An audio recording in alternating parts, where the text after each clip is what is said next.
இன்றே டவுன்லோட் செய்து உங்கள் ஃபேவரட் ஷோக்களை என்ஜாய் பண்ணுங்க.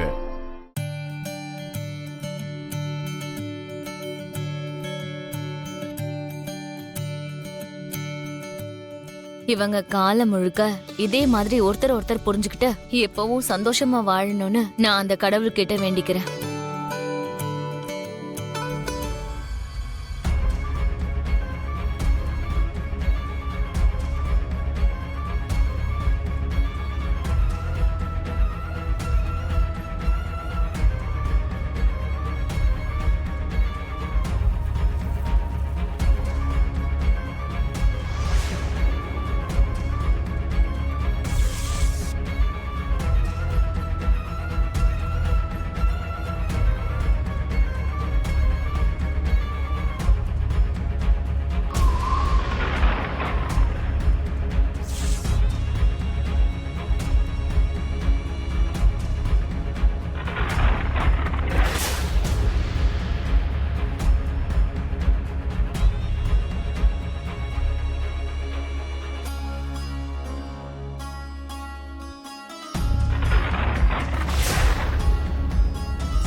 நீங்க நினைக்கிறது உண்மைதான் அரவிந்தா.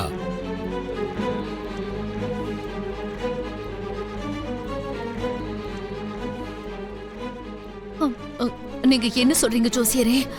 எங்களுக்கு ஒண்ணுமே புரியல.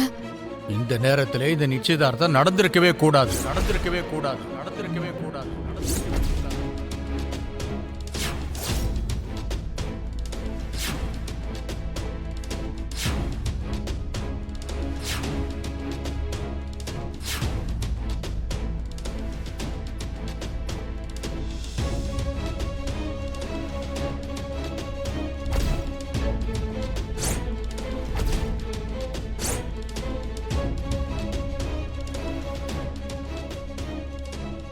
இப்போ ஏன் அப்படி சொல்றீங்க?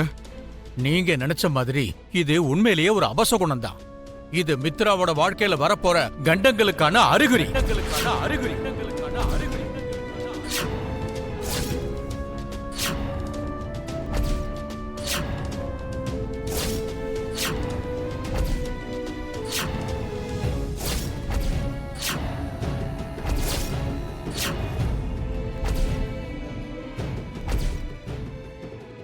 மித்ரா வாழ்க்கையில கண்டமா? ஆமா அரவிந்தா, நீ அனுப்பின மித்ரா ஜாதகத்தை நான் அலசி ஆராய்ஞ்சு பார்த்துட்டேன். மித்ராவோட ஜாதகம் கோடியில ஒருத்தருக்கு இருக்கக்கூடிய ஜாதகம்.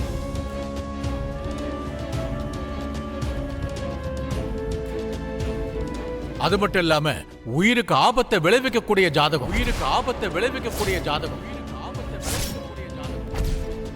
அந்த பொண்ணோட ஜாதகத்தால மட்டும்தான் இந்த 13 மாசம் வரைக்கும் மித்ராவை சூழ்ந்திருக்கிற கண்டங்கள்ல இருந்து காப்பாற்ற முடியும்.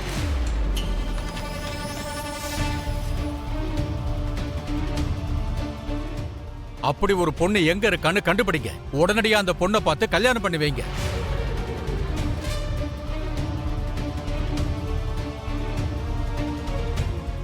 அப்படி பண்ணாதான் மித்ராவோட உயிருக்கு உத்தரவாதம் கிடைக்கும்.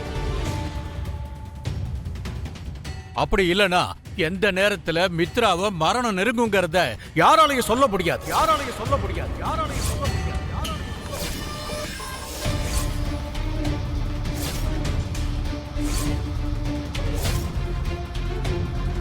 யாராலையும் சொல்ல முடியாது. யாராலையும் சொல்ல முடியாது.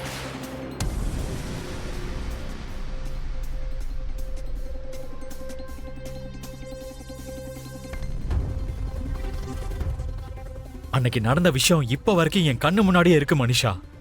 நீ அதை எப்படி மறந்தேன்னு எனக்கு இப்ப வரைக்கும் புரியல.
என்னாச்சு மனிஷா? லக்ஷ்மி, நீரஜ், விவேக் வந்துட்டு இருக்காங்க மித்ரா.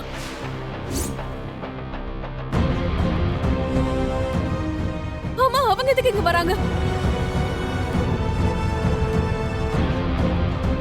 இந்த டைம்ல என்ன இங்க பார்த்தா நல்லா இருக்காது.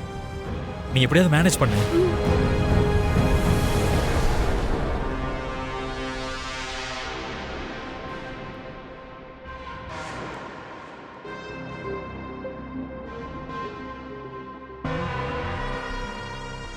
வாங்க, எல்லாரும் உட்காருங்க.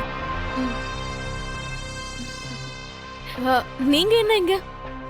நீ தான் ஷாப்பிங்க்கு வரலல்ல, அதான் லக்ஷ்மியை ஷாப்பிங் கூட்டிட்டு போனேன். நம்ம என்கேஜ்மெண்ட் ரிங்ஸ்லாம் வாங்கிட்டேன். போற வழி தானே, அப்படியே உனக்கும் ரிங்ஸ் காட்டிட்டு போலான்னு வந்தோம்.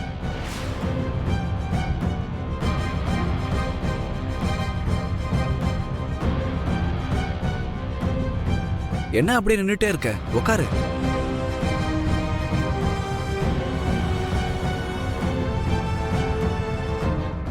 மனிஷா எப்படி இருக்குன்னு பாரு.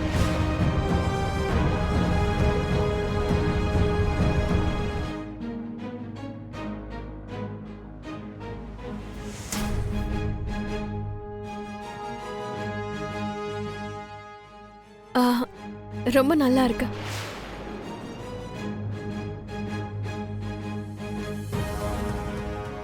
இது நம்ம லக்ஷ்மி செலக்ஷன் தான்.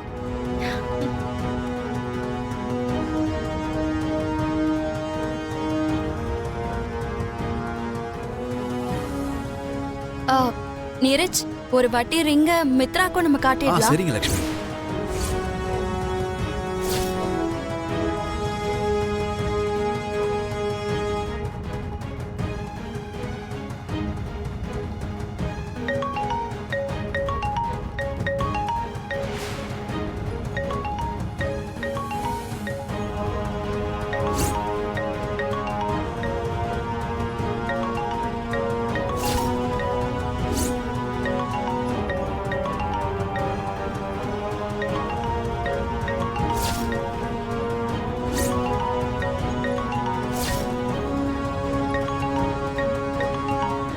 அவரோட போன் என்ன இங்க ரிங் ஆயிட்டு இருக்கு?